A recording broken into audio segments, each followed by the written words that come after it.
مسلم league نون اپنی سرشت میں انقلابی نہیں ہے، یہ دھڑوں والے ڈیرہ داروں کی جماعت ہے، ان کے حلقے ہیں جہاں سے اس جماعت کے سرکردہ افراد کی اکثریت 1990 کی دہائی سے منتخب ہو رہی ہے۔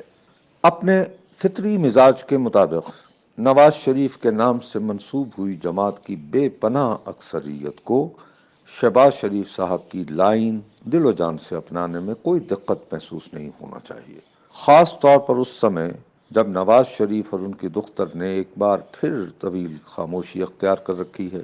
بنیادی مسئلہ مگر یہ ہو گیا ہے کہ مسلم لیگ نون سے وابستہ اراکین قومی اسمبلی جب اپنے حلقوں میں جاتے ہیں تو ان کے ووٹروں کی اکثریت انہیں شیر بن شیر کو اکساتی رہتی ہے۔ محترمہ مریم نواز کو آپ پسند کریں یا نہیں، معروضی حقیقت مگر یہ ہے کہ وہ اب ووٹ پلر بن چکی ہیں۔ حالیہ ضمنی انتخابات کے دوران اس ضمن میں ان کی کشش بھرپور انداز میں نمایاں ہوئی۔ مجھے گمان ہے کہ وہ اگر مفتاح اسماعیل کے حلقے میں متحرک ہوتی تو غالباً کراچی سے سخت مقابلے کے باوجود وہ قومی اسمبلی کے رکن منتخب ہو جاتے۔ ان دنوں آزاد کشمیر میں انتخابی مہم جاری ہے۔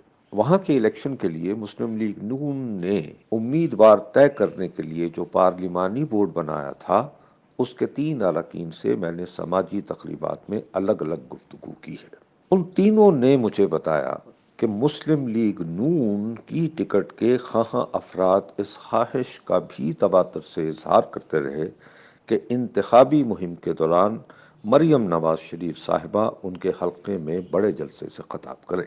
سیاستدان دل سے کسی کا بھی سجن نہیں ہوتا، خود غرضی اس کا کلیدی وصف ہے۔ وہ اگر اپنے حلقے میں جیت یقینی بنانے کے لیے مریم نواز صاحبہ کے جلسے کا شدت سے متمنی ہے تو سیاست کا مجھ جیسا طالب علم اس حقیقت کو نظر انداز نہیں کر سکتا۔ شہباز صاحب کی دانستہ طور پر اپنائی لچک نے، آپ اس کے لیے سخت یا نرم لفظ بھی اپنی پسند کے مطابق استعمال کر سکتے ہیں، تاہم عمران حکومت کے سرکردہ افراد کو پریشان کر رکھا ہے۔ وہ شدت سے یہ طے کیے بیٹھے ہیں کہ موصوف کی ان سے کوئی گہری بات چل رہی ہے۔ جو گیم وہ تصور کیے بیٹھے ہیں اسے ناکام بنانے کے لیے عمران خان صاحب کے احتسابی کارندے اپنی صلاحیتوں کو کامل یکسوئی کے ساتھ یہ ہدف حاصل کرنے کے لیے استعمال کر رہے ہیں کہ شہباز شریف صاحب کو جلد از جلد عدالتوں سے منی لانڈرنگ کے الزامات کے تحت سزا دلوائی جائے۔ ان سزاؤں کی وجہ سے اپنے بڑے بھائی کی طرح وہ انتخاب میں حصہ لینے کے لیے نااہل بھی ٹھہرائے جا سکتے ہیں۔ عمران حکومت کے احتسابی کارندوں تک میری رسائی نہیں۔ رپورٹر کی جبلت نے چند وسیلوں سے رجوع کو مگر مجبور کیا۔ ان میں سے ایک انتہائی بااثر شخص نے مجھے کامل اعتماد سے بتایا کہ شہباز صاحب آئندہ 2 مہینوں میں عدالت کے سزا یافتہ ہو جائیں گے۔ میں نے ابھی تک ان کے دعوے پر اعتبار نہیں کیا ہے۔ گزشتہ 3 دنوں سے تاہم چند اہم اشارے مجھے اس دعوے کو ذہن میں رکھنے کو راغب کر رہے ہیں۔